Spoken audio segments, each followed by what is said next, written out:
ആഹാ, മോളായിരുന്നോ? മോള് ഹോസ്റ്റലിൽ നിന്ന് നേരെ ഇങ്ങി പോന്നോ? ആ അങ്കിളെ, ഞങ്ങളെല്ലാവരും കൂടി മൈസൂർ ടൂർ പോയേക്കായിരുന്നു. അപ്പം ഞാൻ കരുതും വരുന്ന വഴിക്ക് ഇവിടെ അങ്ങ് ഇറങ്ങാന്ന്.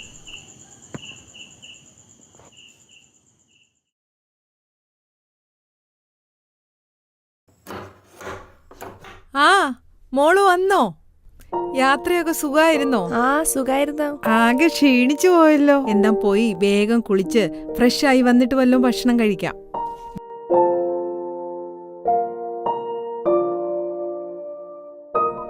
ആ ഇനിയും പറ മോളെ, എന്തൊക്കെയുണ്ട് വിശേഷങ്ങൾ? മോളെ, ടൂറൊക്കെ എങ്ങനെ ഉണ്ടായിരുന്നു?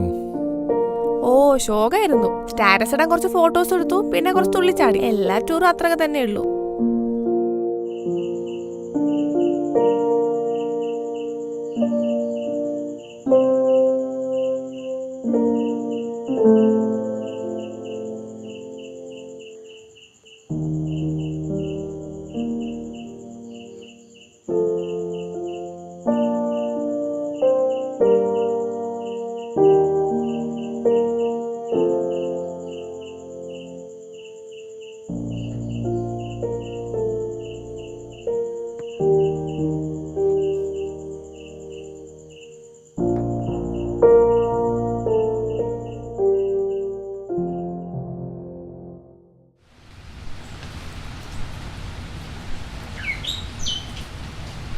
മോളെ എടുത്ത് കഴിക്കേ. 3-4 ദിവസം ആയില്ലേ കേരള ഫുഡ് കഴിച്ചിട്ട്? ഓ ആര് പറഞ്ഞു? കാശ്മീരിൽ പോയാൽ പോലും കാണാൻ അവിടെ ഒരു കേരള ഹോട്ടൽ. മോളെ, നിന്റെ ഫ്രണ്ട് 3:10 വണ്ടിക്കല്ലേ പോകുന്നേ? ആ അതെ അങ്കിളെ. ഓക്കെ, നമുക്ക് ഉച്ചയ്ക്ക് ഊണ് കഴിഞ്ഞിട്ട് 1 മണിയാകുമ്പോൾ ഇറങ്ങാം. അതെന്താ അങ്കിളെ, 3:10 വണ്ടിക്ക് നമ്മൾ 1 മണിക്കേ പോന്നേ? ഞാനേ പോകുന്ന വഴി ഒരു വീട്ടിലൂടെ കയറാമെന്ന് പറഞ്ഞു. ഉച്ച കഴിഞ്ഞ് ഞാൻ ചെല്ലാമെന്ന് പറഞ്ഞുപോയി. നീ ഒരു കാരണവശാലും തിടുക്കം കാണിക്കരുത്. അവരുടെ കൂടെ കൂടുതൽ ടൈം സ്പെൻഡ് ചെയ്യാൻ നിർബന്ധിച്ചാൽ നോ പറയണ്ട. ആ ആ ഓക്കെ അങ്കിളെ, നമുക്ക് പോകാം അല്ലേ? കുഴപ്പമില്ലല്ലോ. മോളെ, 3:10 ട്രെയിനിന് വരുന്ന കൂട്ടുകാരിയെ കാണാൻ ഇത്രയും നേരത്തെ എന്തിനാ ഇറങ്ങുന്നെന്ന് മോള് ചോദിച്ചല്ലോ. ആ അതെ അങ്കിളെ. നമുക്ക് പോകുന്ന വഴിക്ക് ഒരു വീട്ടിൽ കയറാനുണ്ട്. ഓ ആ അമ്മച്ചിയുടെ വീട്ടിലല്ലേ? അവിടെ ചെന്ന് അമ്മച്ചിയുടെ പെരുമാറ്റമൊക്കെ കാണുമ്പോൾ മോള് ടെൻഷൻ അടിക്കണ്ട. ഞാനൊരു ഹിന്റ് തരാം. ആ വീട്ടിലെ ഇളയ കുട്ടിയാണ് ഈ മോള്. പിതാവ് ആ കുഞ്ഞിൻ്റെ ചെറിയ പ്രായത്തിൽ തന്നെ മരിച്ചുപോയി.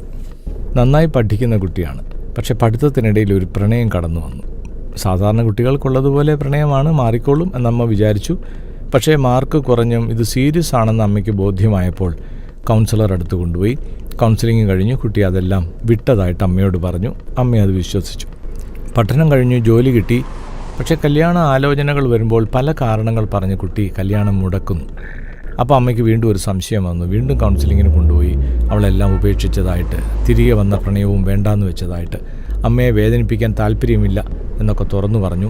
സ്വഭാവത്തിൽ പ്രകടമായ മാറ്റം കണ്ടു. പള്ളിയിൽ പോകാൻ തുടങ്ങി, പ്രാർത്ഥിക്കാൻ തുടങ്ങി. പഴയ സ്വർണ്ണമൊക്കെ മാറ്റിയെടുത്ത് പുതിയ മോഡലാക്കി. കല്യാണത്തിന് വേണ്ടി അവൾ തന്നെ ഒരുങ്ങുന്നതായിട്ട് അമ്മയ്ക്ക് ബോധ്യപ്പെട്ടു.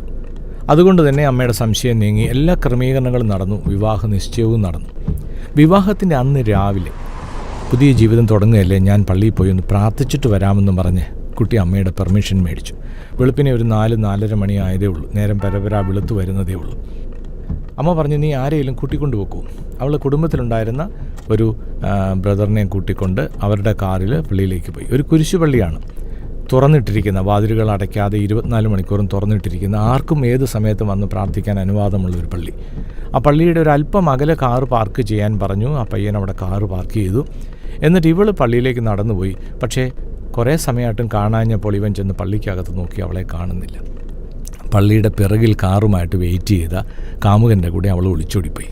വീട്ടിലാണെങ്കിൽ എല്ലാവരും ബ്രേക്ക്ഫാസ്റ്റ് കഴിച്ചു തുടങ്ങി. 9 മണിക്ക് പ്രാർത്ഥിച്ചിറങ്ങാനായിട്ട് അച്ഛൻ വരും. ഫോട്ടോഗ്രാഫേഴ്സ് വെയിറ്റ് ചെയ്യുന്നു, ബ്യൂട്ടീഷ്യൻ വന്ന് വെയിറ്റ് ചെയ്യുന്നു. ആകെപ്പാടെ ഒരു വല്ലാത്ത പരിഭ്രമമായി. അമ്മയുടെ മനസ്സിൻ്റെ താളം തെറ്റിത്തുടങ്ങി. അമ്മയ്ക്ക് എന്തൊക്കെയാണ് പറയേണ്ടത്, എന്താ ചെയ്യേണ്ടതെന്ന് അറിയില്ല. ആകെപ്പാടെ അസ്വസ്ഥമായി മനസ്സ്. ഒരു 9-9:30 ആയപ്പോൾ മോളുടെ ഒരു ഫോൺ കോൾ വന്നു. അമ്മ, എന്നെ ഓർത്ത് വിഷമിക്കണ്ട, വേറെ ഒരു മാർഗ്ഗവും ഇല്ലാഞ്ഞതുകൊണ്ടാണ് എൻ്റെ കാമുകൻ്റെ കൂടെ ഞാൻ ഒളിച്ചോടുന്നത്. അമ്മ, എന്നെ ഓർത്ത് വിഷമിക്കണ്ട. അവൾ ഫോൺ കട്ട് ചെയ്തു. അവളുടെ കാര്യം അതോടെ കഴിഞ്ഞു. പക്ഷേ അന്ന് അമ്മയുടെ മനസ്സിൻ്റെ താളം തെറ്റി. മകൾ ചതിച്ചതിൻ്റെ വേദനയും പേറിക്കൊണ്ട് താളം തെറ്റിയ മനസ്സുമായി ജീവിക്കുന്ന ഒരു അമ്മയാണ് നീ കാണാൻ പോകുന്നത്. ഇത് ഞാൻ ഇനി എവിടെ ചെന്ന് നോക്കും? അവളിത് എവിടെ വെച്ചേക്കുന്നത് എനിക്കറിയത്തില്ലല്ലോ. ഇത് വല്ലാത്തൊരു കഷ്ടമായി പോയി. ഞാനിത് എവിടെ തപ്പി നടക്കും? നാളെ കല്യാണത്തിന് പോകുമ്പോൾ മോതിരമില്ലെങ്കിൽ എങ്ങനെ കല്യാണം നടത്തും? വല്ലാത്ത ഭാരമായി പോയല്ലോ ഇത്. ഓ, ഇതെവിടെ പോയി തപ്പാനാ?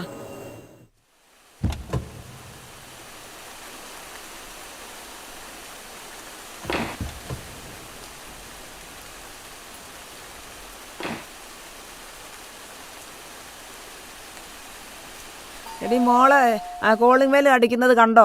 നാട്ടിൽ നിന്ന് അപ്പച്ചൻ്റെ ചേട്ടൻ്റെ മക്കളൊക്കെ വരുമെന്ന് പറഞ്ഞതല്ലേ? മോള് പോയി നോക്കിക്കേ.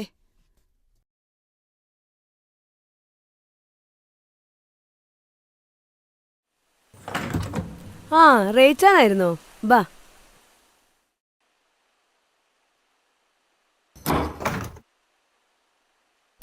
റേച്ച, ഇതാരാ?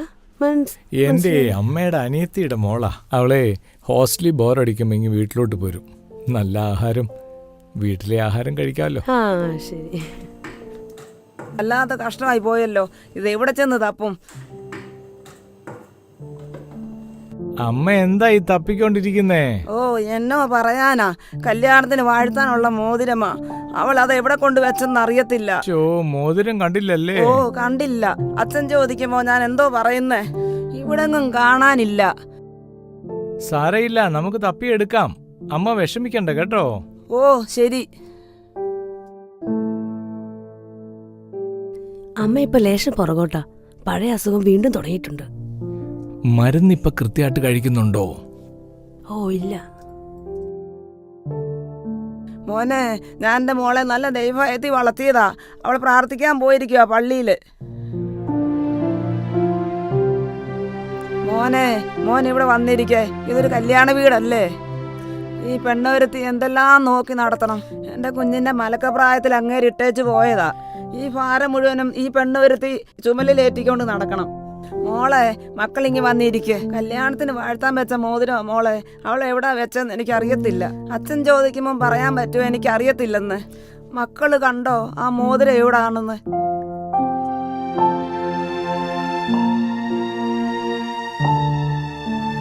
അമ്മേ വാ, വന്ന് കിടക്കമ്മേ വാ.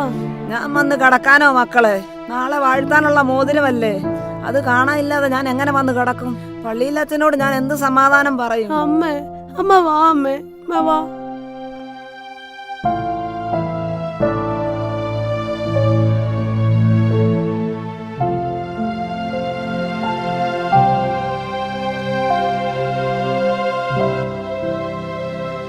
അമ്മച്ചിയെ മാനേജ് ചെയ്യാൻ ബുദ്ധിമുട്ടല്ലേ? സാറേ, ജീവിതത്തിൽ ഒരു നിർണായക നിമിഷത്തില് എൻ്റെ ഒരു എടുത്തുചാട്ടത്തിന്റെ ഫലം അതെന്റെ ജീവിതകാലം മുഴുവൻ ഞാൻ അനുഭവിക്കുക.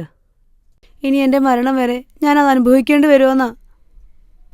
നീ ഇമോഷണൽ ആകണ്ട മോളെ, ഇരിക്കെ. ഇതിനൊരൊറ്റ പരിഹാരമേ ഉള്ളൂ. എൻ്റെ വിധി അത് ഞാൻ അനുഭവിച്ച് തീർക്കുക തന്നെ. അത് പിന്നെ ആർക്ക് ഏറ്റെടുക്കാൻ സാധിക്കും? ഹൃദയം തകർന്നിരിക്കുമ്പോൾ മനസ്സ് കാട് കയറും. ഇപ്പൊ വ്യക്തമായ ഒരു ചിത്രമല്ല മോള് കണ്ടുകൊണ്ടിരിക്കുന്നത്. It is not the real image. മോളെ, പാസ്റ്റിനെ നമുക്ക് മാറ്റാൻ കഴിയില്ലല്ലോ, പക്ഷെ പ്രസന്റിനെ കുറച്ചുകൂടെ ബ്യൂട്ടിഫുൾ ആക്കാൻ കഴിയും. അറിയാം റീച്ച, പക്ഷേ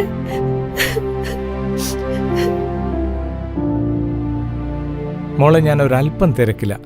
3:10 ട്രെയിൻ ഇവളുടെ കൂട്ടുകാരി പോകുന്നുണ്ട്. അവളെ ഒന്ന് കാണണം.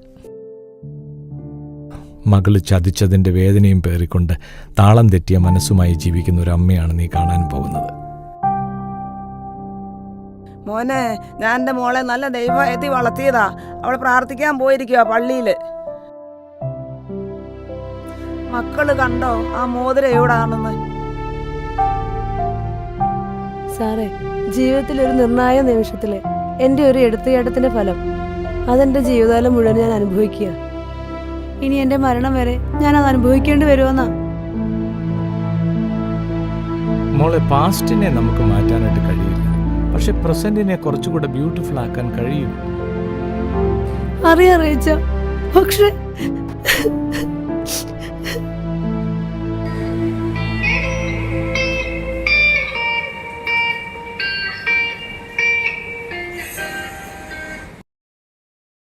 ഹലോ. ഹലോ. വാടി, ബസ് സ്റ്റാൻഡിൽ ഞാൻ ബ്ലൂ വാഗണാറിലുണ്ട്. സർട്ടിഫിക്കറ്റ്സ് എല്ലാം എടുത്തോ? സർട്ടിഫിക്കറ്റ് എല്ലാം എടുത്തു, പക്ഷേ എന്ത് പക്ഷേ? ഡാ, നമ്മുടെ മനസ്സെന്ന് പറയുന്നത് വെളിച്ചവും ഇരുട്ടും തമ്മിലുള്ള ഒരു ഏറ്റുമുട്ടല. ഏതാ ശരി ഏതാ തെറ്റെന്ന് നമ്മുടെ ഈ പ്രായത്തിൽ കണ്ടുപിടിക്കാൻ ലേശം സമയമെടുക്കും. ഇപ്പോൾ ഒരു തീരുമാനത്തിലേക്ക് എത്താൻ എനിക്ക് കഴിയില്ല. I am sorry. എനിക്കൊന്നും മനസ്സിലാവുന്നില്ല. നിനക്കെന്നല്ല, പ്രേമം തലയ്ക്ക് പിടിക്കുമ്പോൾ ആർക്കും ഒന്നും മനസ്സിലാകില്ല. Good bye. ഇനി എന്നെ വിളിക്കരുത്.